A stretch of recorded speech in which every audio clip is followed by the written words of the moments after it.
Good morning, we are Andrea Rubio. and Sofia Hernan. Today we are going to talk about LGBTQ plus students.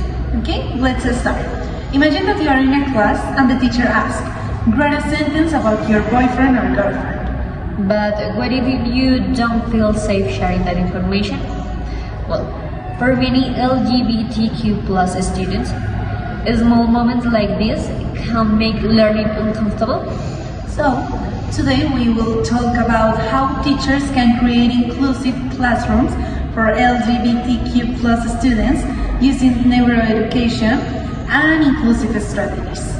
Explain the acronym about LGBTQ plus. Let's start.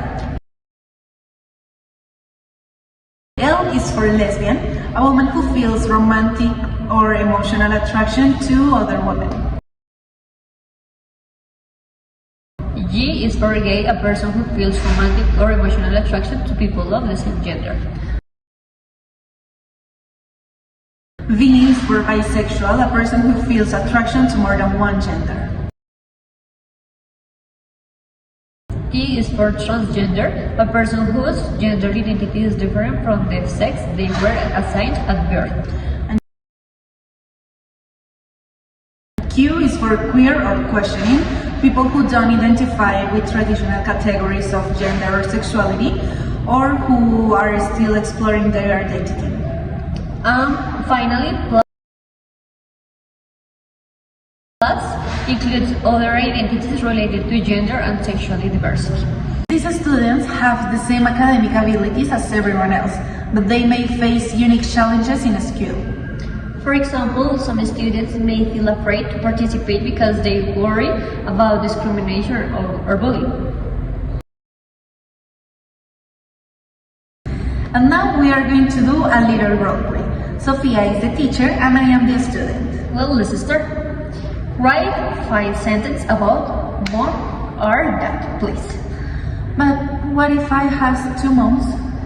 Just write normally. Okay. And now check this. Write 5 sentences about your family or someone important in your life, please. Okay. Small changes in language can make classroom more inclusive.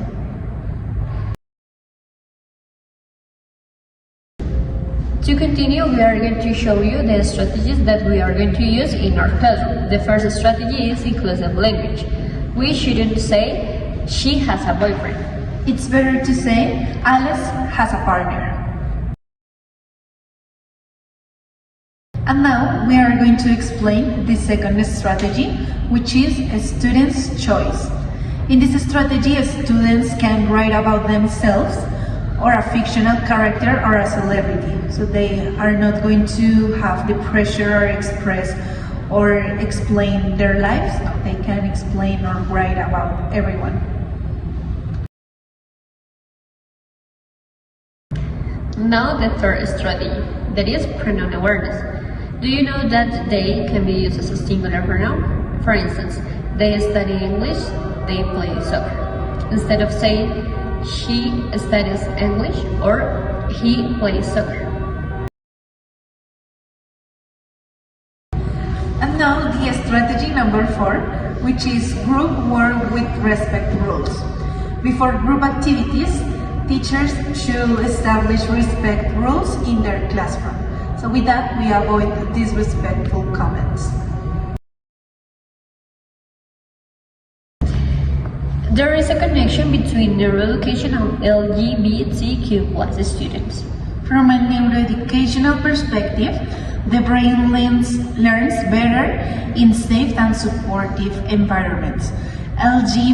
LGBTQ plus students may experience stress due to discrimination, bullying, or fear or rejection. This stress can affect attention, memory, and participation in class. Neuroeducation shows that positive emotion and a sense of belonging help the brain learn better. When the students feel accepted, their brains are more open to learn. And now we are going to explain the relationship between our strategies and neuroeducational. This is why inclusive strategies are very important in education. Neuroeducation shows that students learn better when they feel safe, respected, and accepted in the classroom. However, some LGBTQ plus students may experience stress or anxiety if they feel judged, excluded, or misunderstood by others. Because of this, teachers play an important role in creating a supportive learning environment. For instance, teachers can use inclusive language that represents different types of people and families. They can also respect a student's name and pronouns, which help students feel recognized and valued. To sum up, inclusion is not about changing education for a few students. It is about improving education for everyone. When LGBTQ plus students feel safe, their brains are more ready to learn. An inclusive classroom is a better classroom for everyone. That's all this is. Bye!